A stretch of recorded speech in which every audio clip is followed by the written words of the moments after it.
Professor Nandita Chaudhary is an eminent professional and expert in child development. She serves as a consultant and collaborator for projects and programs on child development, family studies, and cultural psychology. With over 30 years of teaching experience and having edited and published books and articles, she finds that a blend of stories and anecdotes, along with strong scientific evidence and a well-prepared talk, work best for conveying her ideas. Currently working actively to advocate for scientific and ethical standards of welfare programs for child and family welfare. She is a passionate photographer and even blogs about her studies and activities. This year at NFSI, she would be shedding light on culture and child development. Namaste. A warm welcome to everyone who is with us today for the second webinar at Chinmaya Vishwa being conducted as a part of NFSI 19. The NFSI Conference 2019 will be held in December from 16th to 18th with two pre-conference workshops on research methodology and Shastras. The theme for this year's NFSI is Child Education, Health and Consciousness. As a build-up for that, today's webinar topic is culture important and to what extent in concept formation in childhoods, especially with respect to India. To enlighten us on the topic and other areas related to childhood studies, we have with us the eminent scholar, Professor Nandita Chaudhary. She is synonymous with childhood studies in India. She is a cultural psychologist and child development expert who has worked in the University of Delhi for the last 3 decades. She has taught and researched in areas related to child and family development. She has authored several academic and popular publications on these issues.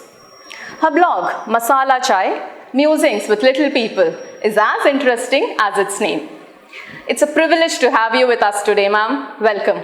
Thank you very much for inviting me to this occasion. I am really excited about my association with your university because it gives me some reassurance that there's somebody out there that's reading my work.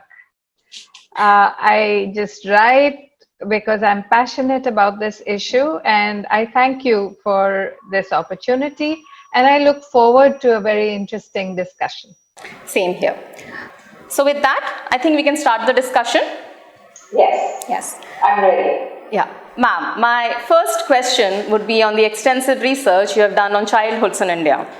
Do you think there's a cultural shift or a transitioning in the child development happening, say, with respect to India and a part in the global world also? Well, I'll quote my maternal grandmother, who, when her children were young, remembered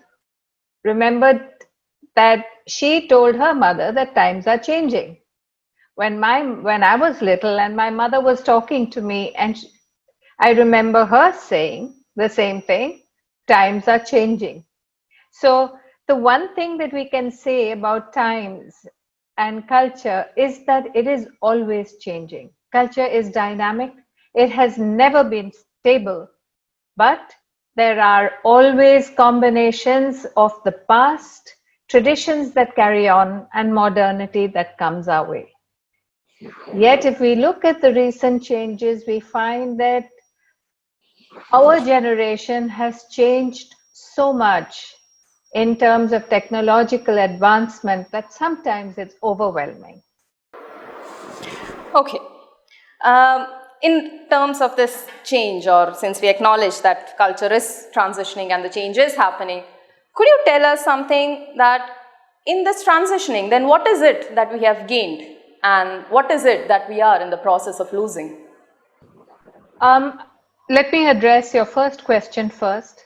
I think that change or advancement or modernity is like a double-edged sword.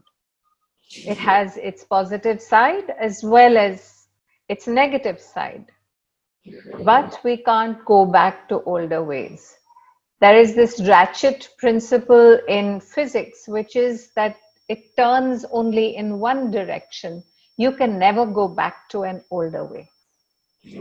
So in terms of what we have gained, let me say that the accessibility and the ease of communication are two things that come first to my mind. I think we have now the amount of potential information we have on our fingertips is something that was impossible to imagine, because I have grown up in a generation where even photocopying was a fascination. Before that, when we were students, we had to write all our notes. We didn't have access to typewriters because they were so expensive. So you can imagine that whenever I see students now so easily just taking pictures from books and distributing notes and homework being sent on WhatsApp, I am fascinated. In fact, I can admit that I love technology. I am excited by games and the possibilities that there are. So perhaps this is a passion I don't share with most of my colleagues who are still struggling with advancements. But I think that the access to information is something that is remarkable. But there are other gains we have had. I think scientific knowledge and discovery has advanced to a point where it has given us the feeling that we are in control of the world. And this also has a downside, which I will discuss when we are talking about negative sides or what we have lost. I also think that in addition to this access to information, we also have access to knowledge from different cultures. So when we talk about cultural tradition, we can't only speak about our own tradition.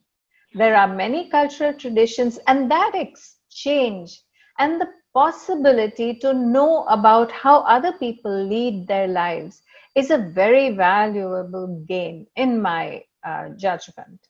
We become conscious of the fact that multiplicity or plurality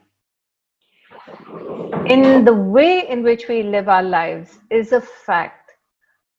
I cannot forget that when we were young children, the first time we had gone to visit another house, you get the feeling, oh my God, this house is so different from ours. Now we have access not only to other homes, but we have access to different cultures. So it is, in a way, the revolution that happened when books first came into civilization. The same sort of revolution has happened, but multiplied n number of times. So I think that it has made us realize that other people are not that strange anymore. But with all these gains, I've only mentioned some of them. I think one of the things that we have lost is we have lost our sense of familiarity. When we look outside, sometimes we are enamored by, let's say, a wealthier family, a wealthier country, and we have this desire to make more money because we also want to be like them, which is not a bad thing in itself. But if that separates us from who we are and where we have been born, which I think is happening to a lot of people, I see that as a loss. Somewhere, I think that the pride that we had in our heritage, let us look not too far back. Let's look at the freedom movement. It was a time, I was born after 1947, but when my parents talked about the magic in the environment during the freedom movement and the pride that people had in being Indian, I really wish that somewhere we would remember some of that. So I think that sense of pride and identity, we have broken into so many different identities, and so much infighting is happening that our national identity seems to have sort of fragmented. Some of the other losses that I fear have happened is that family togetherness, although every time I say this, I look around and I'm hopeful to see families traveling together, going for movies together. But I worry that family togetherness has become a little bit more fragile. As we have started thinking about me, mine, my property, my education, my children, we could have become a little bit less tolerant of the others within. So, in smaller towns and villages, particularly, because I think that family togetherness is a very important cultural strength. We learn so many things from it, which is something I will talk more about when we come to our next question. But family togetherness, the knowledge systems that have been surviving for so many years, for so many generations, that knowledge seems to be becoming less and less important. And we depend more on knowledge that we think is valid and scientific because we read it online, but it's not necessarily true. Something that you see on the internet may not be something that is verified, right? So these are some of the losses that we have had. And an important one, I think, is the issue of sustainability. I feel that in the past, every household was like a sustainable unit. If recycling was not something you did only in bins or at airports, every household was a recycling unit. When your sari tore, you made little dupattas for the little girls in the family. When your salwar or petticoat became frayed, you made a bag out of it. I remember that we didn't have plastic bags and all old clothes would be converted into thellas. Nobody used to use new cloth to create bags out of. So these little examples of how we used to eat local, we used to eat seasonal, we were healthier, and somewhere I don't resent technological advancement, but I think these are some of the aspects of our past, of our cultural tradition, and I haven't yet talked about how we bring up children, which is a very important theme in my work, is that every culture, every community has it's a very personal issue how you bring up your children. That closeness and that familiarity of ways of bringing up children is something that we are in the process of losing. So it's endangered. I don't think it is as yet obsolete. I don't think it is because every time I look around, now that my children are grown up, I spend a lot of time watching other children. So I see there's a lot of value in the way we used to bring up our children. And some of those, I'm not saying all,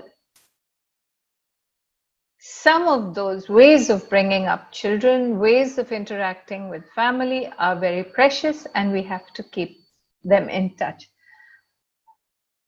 I still think that our modernity has cost us our environment. We have, made bathrooms, we have made homes that are, concrete homes, but we don't know how to dispose of our garbage. We have not been able to protect our rivers. We pollute our rivers. And if you look at Delhi, I belong to the north, and when I look at the air in Delhi, I am so sad about it because you can't even see the sky. So somewhere I think that we are losing our sustainability, we are losing the purity and the closeness with nature.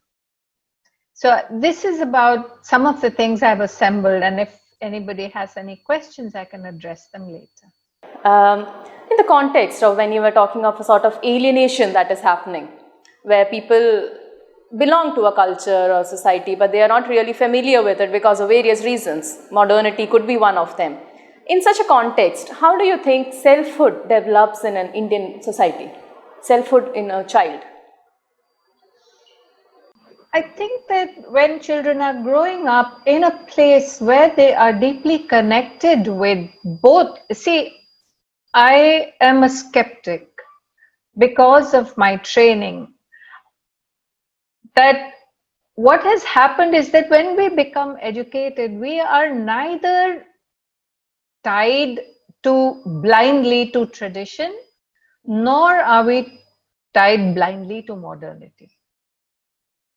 We have paid a price for our education because we've lost our innocence, right? So you cannot, if somebody says that, give a newborn a taste of honey because that's good for the child, I cannot help remembering that there was a medical study in which they said that honey is not to be given to a child under 1 year of age, right? Because I've read that, I can't unlearn it. And because of that, what happens is that if you do not have a strong sense of self, you can feel fragmented. So when a child is growing up, or it is very important for the family to nurture this sense of self, where being tied with tradition and familiarity as an identity should not be seen as blind faith. So openness to technology, to institutions, to the country, to the neighborhood, to the community, to nature around you should be a part of that identity. So I feel that nurturing a child's sense of connection to the context, to the culture, to nature is a very important aspect of that. But the risk is,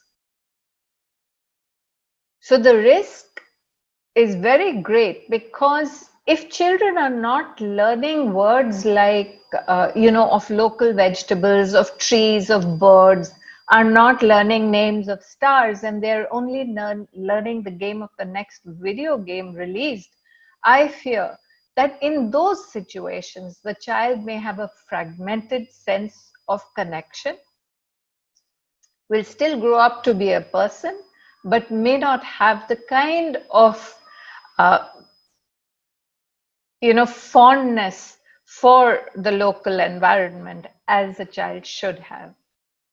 So all children develop a sense of self, given that they have no developmental difficulty, but it is what the content of that self is that becomes an issue that is important to address, as you are doing in your seminar. It also takes me back to the paper that you had written where you said that who decides what is right for the child, as to their upbringing as well. Every culture has different ways in which they upbring their children. So who decides what is right and who decides what should change? So that's a bigger concern, yes. Who decides what language you're going to speak? I mean, can anybody tell you that tomorrow that you cannot speak this is not an official language? I mean, we did. When I was growing up, we were in a missionary school where we were told we were fined when we spoke English. Yes, today I speak very good English from, and I can speak with people from anywhere in the world, but I lost something.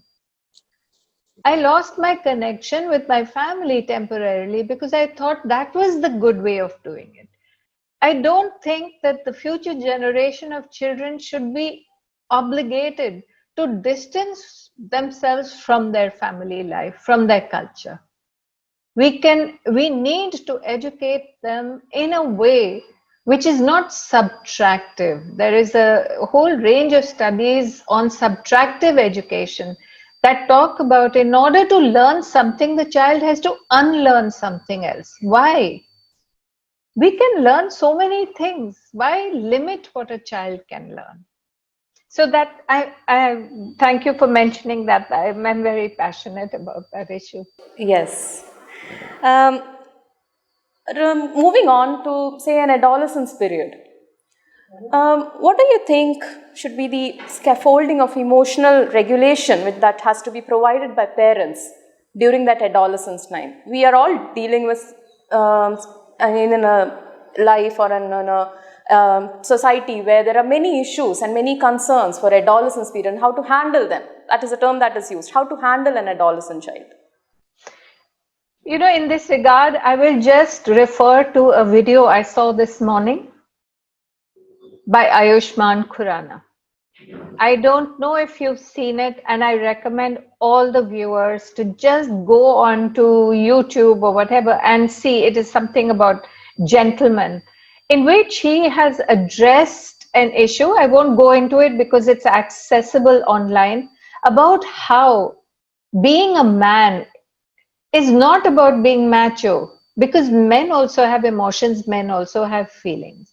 In my family, I have 2 sons and a husband, and I have seen moments in which they are very sensitive and they are moved and they are emotional. So my first comment would be that for adolescents, it is very important for us to nurture their emotions, in the sense of that there are no differences between boys and girls in what they feel. They feel pain too. So, whereas we may have individual differences on how emotional we can be, I think linking it to the sex of a child is not important. That boys, oh, you're a boy, you shouldn't cry. Statements like that, I think, are very unfavorable. The second important thing for emotional education, I feel, is that when we ourselves are feeling something, we tend to hide it from children.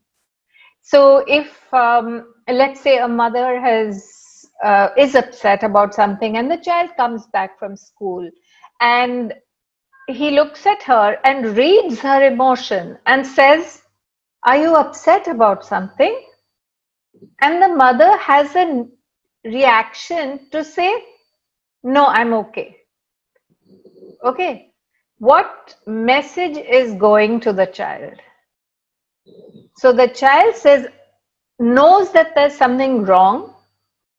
So either the child starts to doubt her own perception of the mother, or realizes that the mother is lying to her, or the mother is hiding something. Both these outcomes are not positive.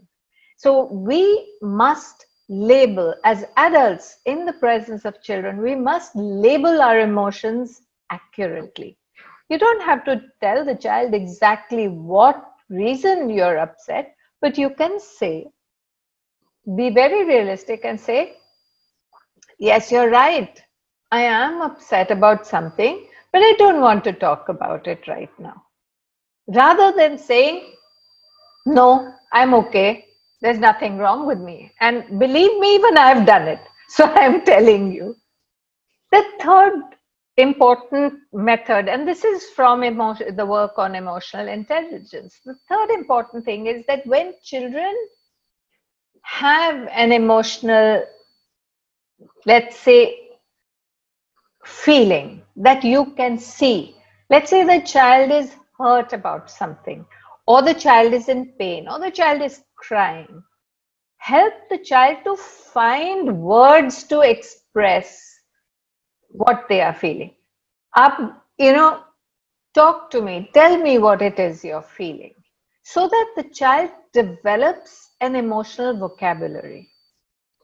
What we tend to do is, somehow as parents, we are sometimes fearful of somebody being emotional. So we say, Acha, acha, chalo, stop crying or don't. Why do we stop children from crying? I don't know. मुझे कभी समझ नहीं आया, sorry for breaking into Hindi. I've never been able to understand why parents don't want children to be emotional. We think that the child won't be able to overcome it. On the contrary, if we allow the child to express emotions, if you go by the rasa theory, and I'm not talking about Western theories here. In Natya Shastra, we have this very long treatise on emotions, which is different for drama, of course, and for dance. But there is such an important message that happiness is not just a positive emotion. If you're happy when you actually should be sad, you've got a problem.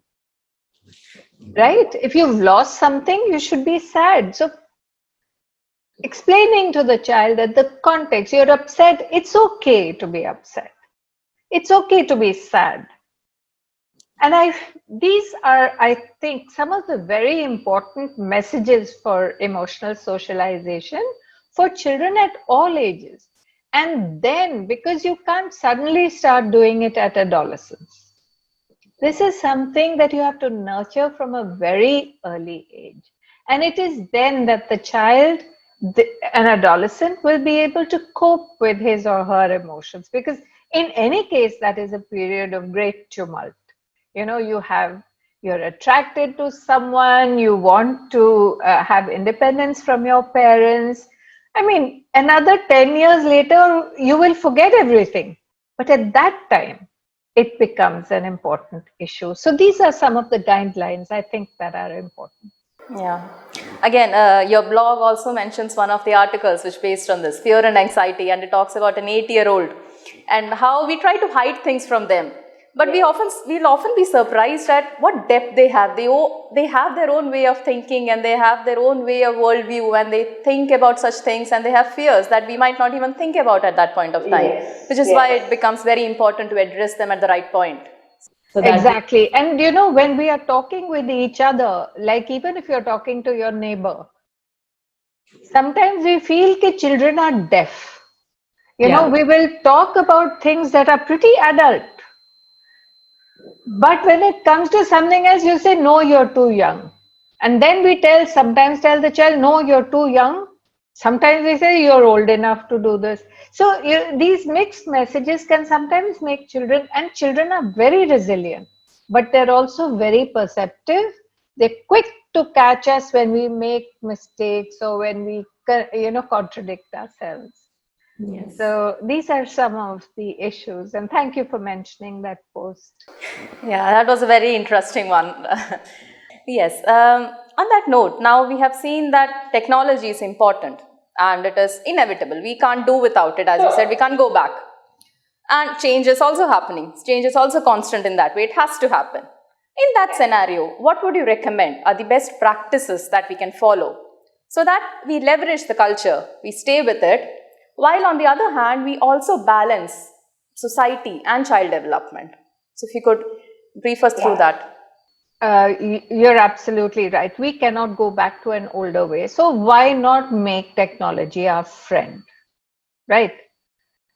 While doing that, it is important also to note that very young children are not, that visual technology or mobile technology is so powerful that we show it to them too early. They will not be able to engage with the world around them like we do. So for the initial few years, it is important to keep a child's mind away from mobile phones and from mobile technology. This is something that we find very hard to do, not because we cannot control the environment, but because we cannot control ourselves. The child sees that the mother or father is inside the mobile all the time. That's the best encouragement. I remember when television had become so popular, when cable TV started coming, and I was in Delhi at that time, and the schools started having workshops for parents on how to tell the child, How to say no to a child for TV that the child doesn't stop watching television. Same story. It's now mobile phones. Parents are like, "वो मानता ही नहीं है. They doesn't listen to me. They want the phone." But remember why parents gave the phone to the child. Very often, we give the phone to the child as a substitute for us. We don't have the time or the energy. We want to do something else, and you give the phone to the child. You don't want to go out and play with the child is troubling you. I want to go, play with me. And you say, okay, yellow phone. So I feel that giving a child opportunities, I strongly believe that outdoor exercise has gone down, and that is a huge problem. It has impacted children's health, it's impacted our health, because even if you look at exam time, and I'm not only talking about young children, if you look at exam time when children are studying very hard, in order to take a break, they will say, watch television. Okay. Or, you can watch something. The child needs, in order for the learning to seep inside, you need physical exercise, you need rest. So a lot of problems are on account not of the technology, but about what it has replaced. So that balance, because going outside to play, to interact with nature, to smell the flowers, to see the season changing, to watch the sunset. I mean, Kerala is blessed with its beaches. To just watch the sun or the moon set, or to see the changes in the phases of the moon. Those are things we've stopped doing. These are experiences that we need to bring back for children, and that will help to keep the child grounded as well as technologically advanced. I fear sometimes we feel tradition is looking backwards and modernity is looking forwards. No, we have to pick from tradition and we have to pick from modernity. Everything modern is not good. Believe me, everything traditional is not good either. Right? But in our traditions, we have such gems that we need to remember to look backwards as we are going forwards.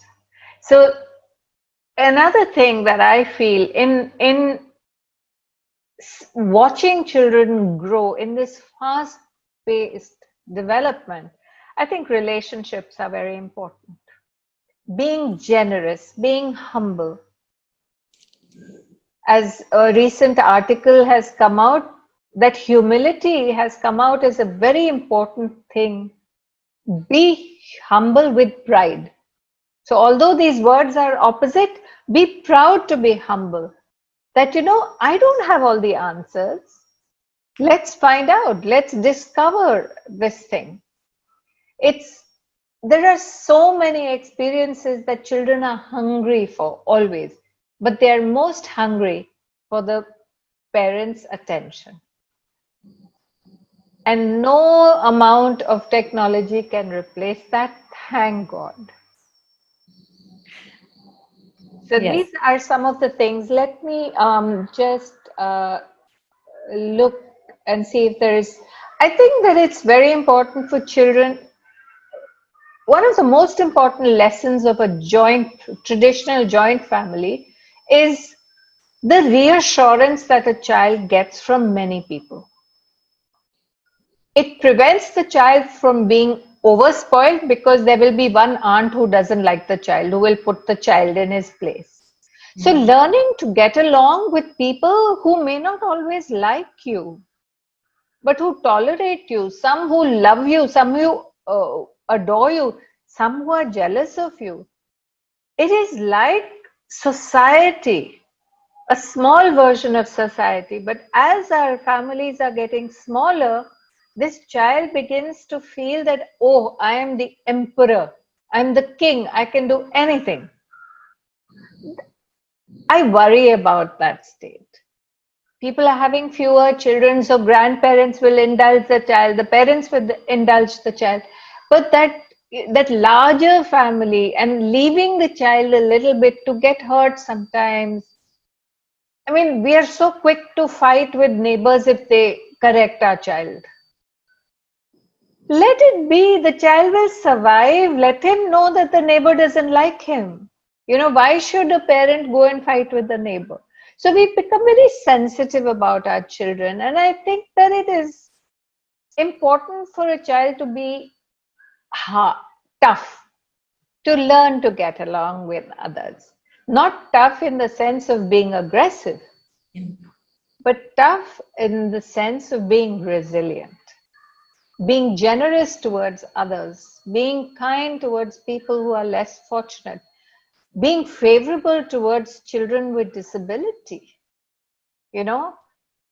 Naturally, children can be very, very kind to people who need help. And we have to encourage and nurture that aspect. So I think this ability to get along, this knowledge of other places, other people, how other people grow up, those are very important, which will give the child a sense. See, a fish can never recognize water. It is only when you're taken out of that you have an awareness that this is a culture. Otherwise, for you, it's life. I think children should be aware that they are growing up in a culture which has so many valuable practices and that different people have different cultures. That's a very important message. Technology, they will learn on their own very fast. That is not a problem. So these are some of my points, and I'll be very happy to welcome any further questions from you or from anyone else. Sure. Yes, so we'll take questions from them now. Hello, ma'am. My Yes. question the technological advancement and especially the modern generation has the problem of infatuation at the age of in the teenagers especially. So how does parenting will help in emotional intelligence at this age? Am I sensing in your question that you think infatuation is wrong? I think infatuation is as old as humanity is. There's nothing wrong with that. And the first thing that we can do is to communicate to children that it's okay to like someone else from out. Infatuation is usually happens for someone outside the family. When a child is growing up, it's natural for a child to look for models, for role models outside the family. But if I have talked about, some of the ways in which emotions can be nurtured and emotional intelligence, you use the expression, that is something that we addressed earlier in the talk, that by communicating your emotions accurately, by allowing children to discuss their emotions rather than saying, shush, we don't talk about emotions. So creating an atmosphere in which children can communicate with confidence. See, if the parent is just preaching and the child is just made to listen, that's not a very good environment for developing emotional strength. So I think having open conversations and sometimes even saying, maybe I don't know, maybe I need to ask somebody. That also is a possibility, but parents don't want to admit that they don't know. Adults, teachers don't want to admit that they don't know. I have taught for 35 years in Delhi University, and I've never hesitated to say, I don't know this, because then the students feel that this teacher is also a human being, she's not a computer. And I can't know everything. Nobody can. Even the wisest of persons may not have an answer to something. So being realistic, being reasonable, And talking to the child, I think, is the best solution for developing emotional strength and emotional intelligence. Emotional intelligence is very simply being able to recognize and act upon your own and other people's emotions. That's a simple definition of emotional intelligence. I hope I've answered your question. Yes, Yeah. ma'am. Thank you, ma'am. Uh, can we take the next question? Namaste, Nandita ji. Namaste ji. See, I'm struggling with some of the NRA grandchildren. Mhm. Lot of us have NRA grandchildren. Yes. What we tell as our values, Mhm. they don't see it out in the society. Mhm. And so there is a contradiction in what is being taught by either the parents or the grandparents, Mhm. and what the children are exposed to in their In the surroundings. outside. And that makes a ground for conflict. Yes. See, my friends don't do this, or XYZ doesn't do it. Yes. These sort of things, how does one handle? Yes, sir. This is a very important question, and thank you very much for bringing it up. Let me say that there is no place on earth, there is no child who has ever been born, or no family that has ever agreed about everything. It is not going to happen. Whether it is in the modern age, or it was in when I was a child, or when my mother was a child, people always disagreed on certain things. Society had a different view, you had a different view, and the older generation had a different view. So this is not a new conundrum. The problem arises when the differences are irreconcilable. That means if you say, do this, and somebody else is saying, now you don't do this. Let's take a simple example. The grandmother gives a toffee and the mother doesn't want the child to eat sugar. Right? Very simple disagreement. How it is not the presence of conflict, sir. It is how conflicts are discussed that is important. Conflicts will always be there.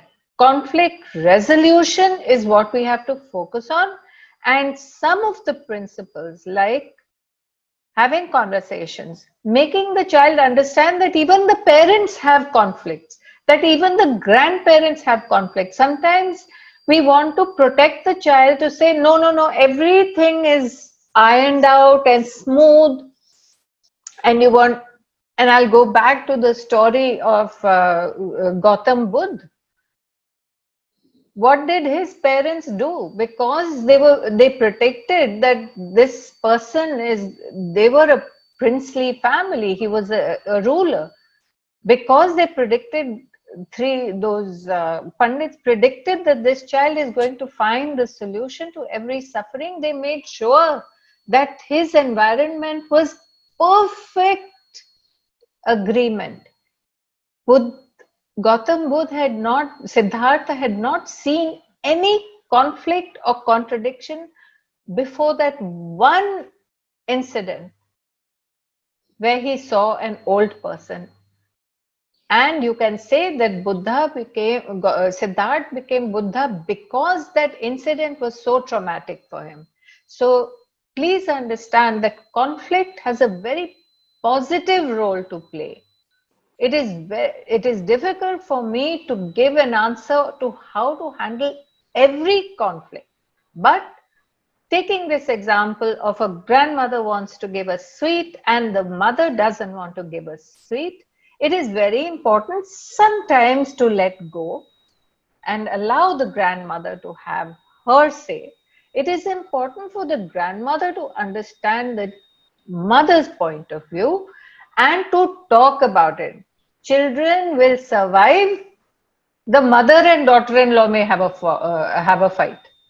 Remember, children are very resilient. They learn, they can live with a lot of conflict. We underestimate children. Is there anything more you would like to ask? Uh, Only thing is, often we miss out what is culture that we are trying to imbibe. We have some erroneous notions, and on the basis of the Indian culture versus the foreign culture, this sort of a thing is what we confuse the child with. Well, I disagree with that definition of culture. I don't think culture is nationality. I think culture is can be defined more as a verb rather than a noun. Culture is what we do. Culture is how we relate to the environment. Yes, but the difference between North Indian and South Indian culture is also so strong. I mean, in Kerala, if you go and talk about Punjabis, they'll say they're aggressive people. Or in the North, if you go, you say South Indians are like that. And you know very well how different people are. So, what people say about culture and values, we have the way Westerners have stereotypes about us, we also have very wrong notions about Western culture sometimes. This whole belief that family life, there is no love in families. I have seen the closest of relationships among my son's friends and their families. So it is important for us to understand that all cultures develop and they want to bring up their children in the best way possible. That's how we have to understand culture, by not polarizing. By polarizing East and West, by polarizing North and South, by polarizing caste groups, we create boundaries where there are none. We are all brothers and sisters, and we have to understand that. It is, and for a child to understand that is very important. So that when you practice your own culture, you see it as one of the many possible ways of doing things, not the only right way. That is, I believe that very strongly. I hope that this discussion has been favorable for you. Oh, definitely, man. Thank you so much. My pleasure. Can we have the next question? It's from Lakshmi ji. We'll take that too.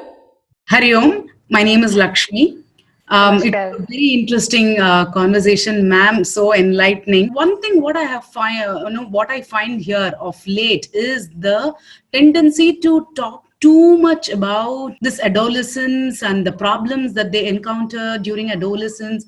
I think it is just a passing phase, isn't it? So because the so-called adolescence is going to last only for very few years. With this context of globalization, we are just blowing it up out of proportion. Everybody is bound to have some kind of pain when they grow, their first crush and all these things. We also grew up like that, but then we were never pampered like how these children are pampered of late. I mean, every time they lose their relationship, which is so fragile, we run to the doctors, we run to therapists, and we tend to make a mountain of out molehill, isn't it so? Isn't it an issue of a globalization rather than about a culture or anything? We have had a glorious culture and we still have, as you say. But why? What is the necessity to talk so much about something that is so fleeting in nature? Lakshmiji, thank you very much. This question is after my own heart. I firmly believe in psychology, there is this thing called self-fulfilling prophecy. So if we keep telling a child, oh, you're so naughty, you're so naughty, you're so naughty, the child will say, okay, what will I do? I'll become naughty, right? Similarly, if you keep telling an adolescent, oh, adolescence has arrived, now you will have a problem. Now you will have an emotional outburst. So there is a very thin line in being communicative and being overindulgent. I cannot say that the line is the same for everybody because everybody has a different temperament, every family has a different atmosphere. But to some extent, we all need to learn the difference between indulgence, affection, and overindulgence. If we mollycoddle the child too much that every time the child sneezes, you're in the OR, I think that you're in for a lot of problems. I will give this example of it's not something that only we experience. The example of Gautam Buddha's life is precisely that you overprotect, overindulge, and the reaction sometimes we as parents are unable to accept. I definitely don't want my children, my children are now 31 and 30. I can't do very much, but I never wanted them to be anything to fulfill my ambitions. I wanted them to be themselves. So no overindulgence, rules. Families earlier, one of my guru used to say earlier children used to grow up, now children are brought up. There's a very important difference here. You had children, there was one, there were two, theek hai. Now that child has become so precious that we can't get over it. Remember, talking about our own traditions, the word mamta, all of you know. I've done a lot of analysis of the word mamta. And in the original meaning, mamta is not just love for the child, it's also love for mum, yourself. So we must remember not to take all the ownership that whatever the child does is because of us. So that distance and that balance is very important to maintain, and it's very important to not give the child messages beforehand that okay, now adolescence is coming, now this will happen, now or you're a boy, you should not cry. These allow the child to spontaneously express. And again, I will say over and over again, whether it is for adolescent issues or it is for emotions or it is for learning or technology, outdoor exercise is my mantra for every difficulty that we are having. Let the conflicting grandparents go out and play with the child badminton for a little while, even if you play badly. So I think a lot of problems can be solved if we spend more time in physical activity. But that's off the point to your question. Lakshmi ji, thank you very much for your question. We can have the next question, which is from Sri Hari ji.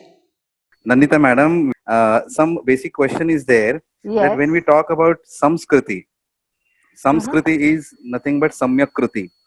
So whatever action is performed well, that is, if we get the literal meaning of Samskriti is that.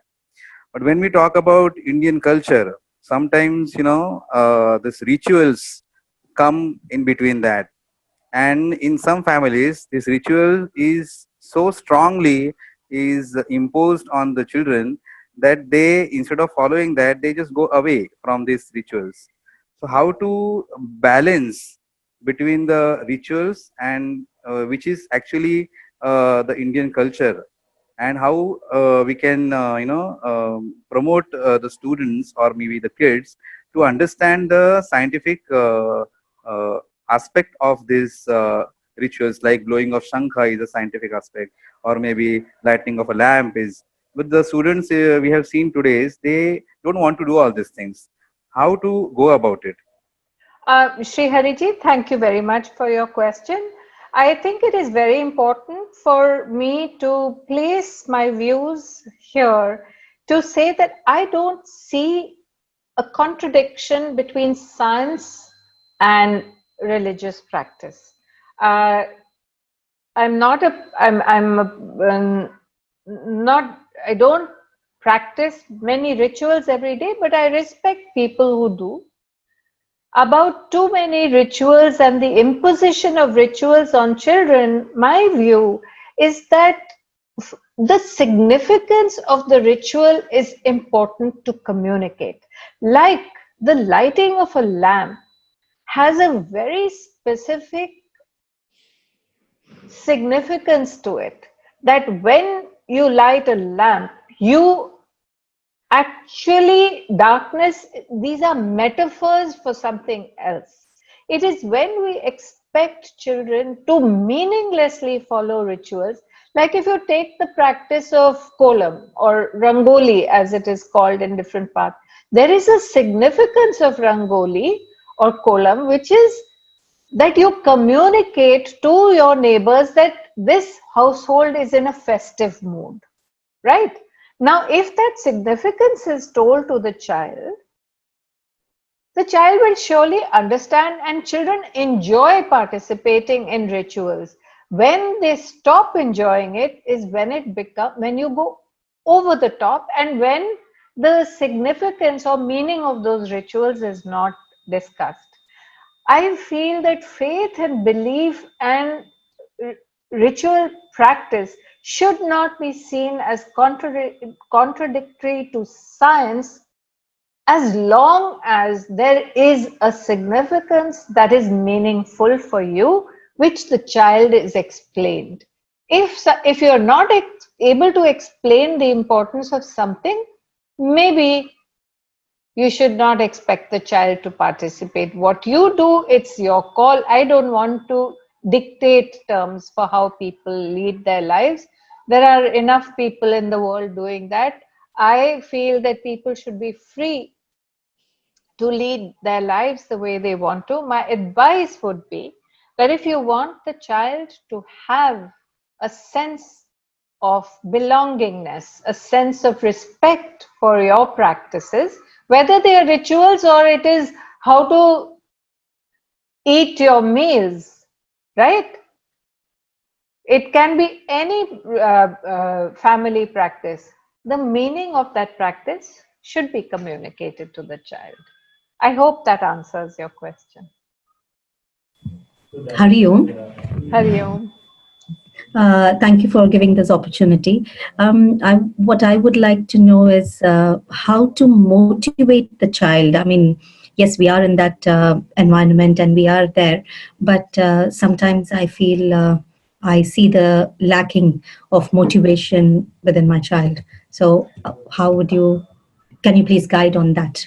Thank you. I would like to take an example in order to illustrate my point, because it makes it simpler. It's easier to talk, as an academic, it's simple to give big words, but to communicate something with an example is very important. Let us say that you want the child to participate more in physical activity. Let's say you want the child to run around.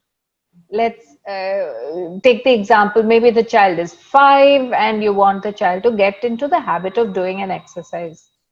The best way of doing it is by doing it yourself. Motivation in a child is to be inspired by you. Many times we sit and give instructions to the child about things that we ourselves don't do. But the children are very clever. They are watching you and they will play back what they see. So, in order to motivate a child to do something, let's say you expect the child to be interested in reading books. Well, you are the best role model. If you sit and read a book every day and the child watches you, she will want to be like you. So motivation by example is, I feel, the most effective method of motivating a child. I can further answer your question if you have a particular challenge that you are not able to inspire or motivate a child for. But otherwise, do it yourself and it'll happen. Yes, actually, thank you. Yes, definitely, I understand that it is by example. So, I mean, we try our best to do it as ourselves. We understand that part, but I feel that I mean that when we are doing it with her, she's 13 years old. So when we Okay. are doing it with her, she does it at that time. But then, as soon as the chance is given, she goes back with whatever. So that self motivation. I mean, maybe it's her time is yet to come, or I don't know. Yes, yeah, I think you can relax. One of the things is, I Miss MB. One of the things is about parenthood is that we expect instant results, and if we don't get them, we fear. Pata, what will happen? My child is not doing it. Remember, everything you do and say is reaching the child, but you will know only when it's too late. So don't stop saying it.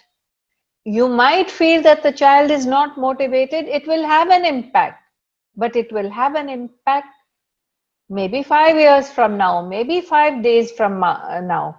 We cannot tell. That is the beauty of life, and that is the beauty of child development. That's why I got into this subject, because there are no simple answers. We have to invest in something without knowing how effective it's going to be.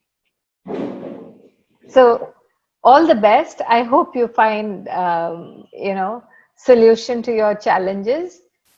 You sound like a very concerned and considerate mother. So I'm sure your child will be too. Thank you for your question. I have a question from Kavita. Yes, posted the question. Yeah.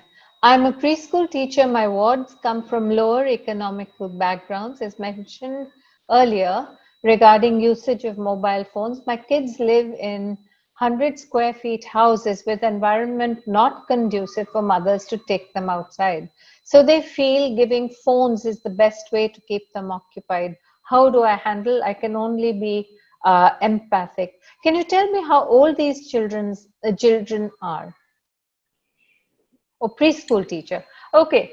I think one of the things that you could do, Kavita ji, is to take them out yourself, to encourage, I understand it may be an area which is not conducive to outdoor play, but take them a little bit further out. I understand the constraints, and it's very easy for us to say, go out and play, or what if there are no swings?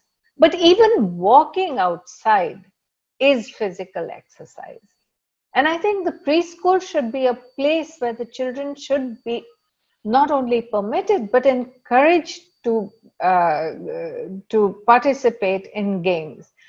Card games, puzzle games, and indoor games are still a replacement for mobiles, but they're not a replacement for outdoor spaces. So I think facilitating children's movement is important, and parents should be, I know it's hard when a family is, both parents are working to make two ends meet, and there are difficult times, but older siblings, relatives, encourage them.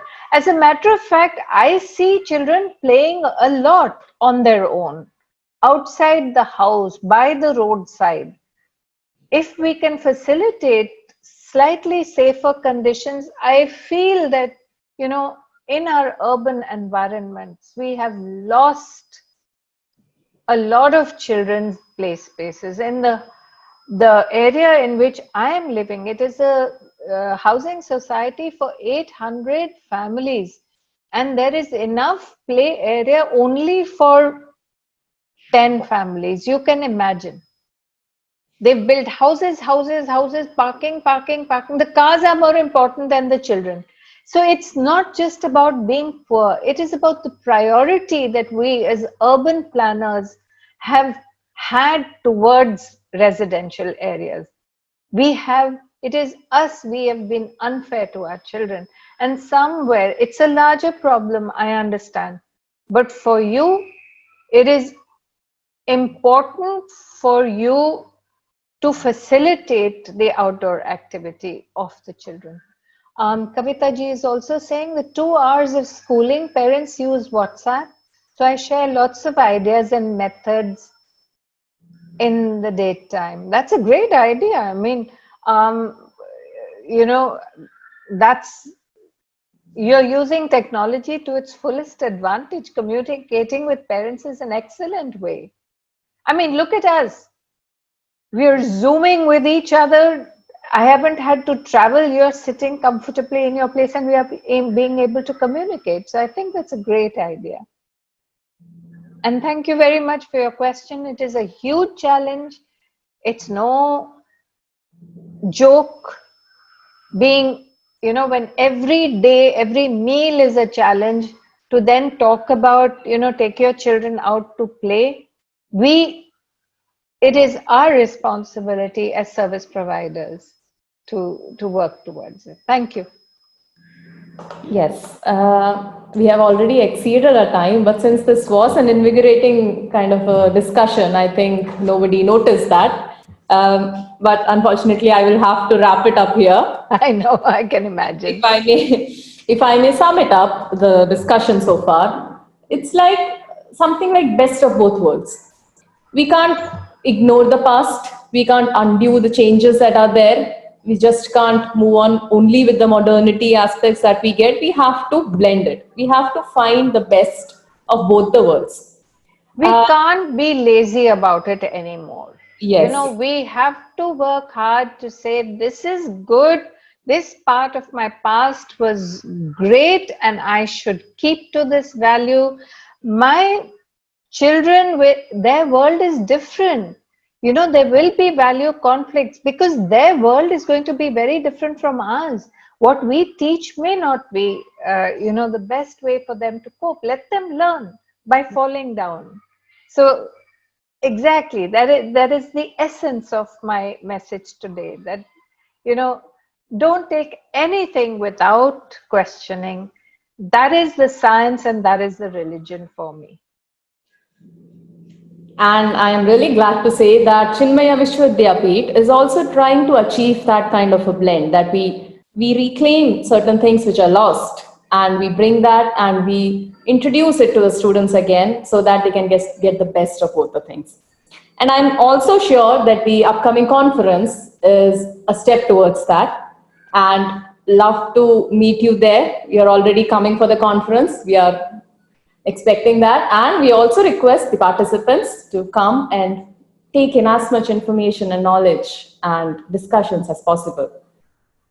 On that note, I think, yes, ma'am, you have something to say? Thank you very much, and I greatly look forward. Thank you for inviting me. This is going to be a huge excitement for me to be part of your university. I'm very curious to see the work that you do and to understand how you're doing it. Thank you very much again.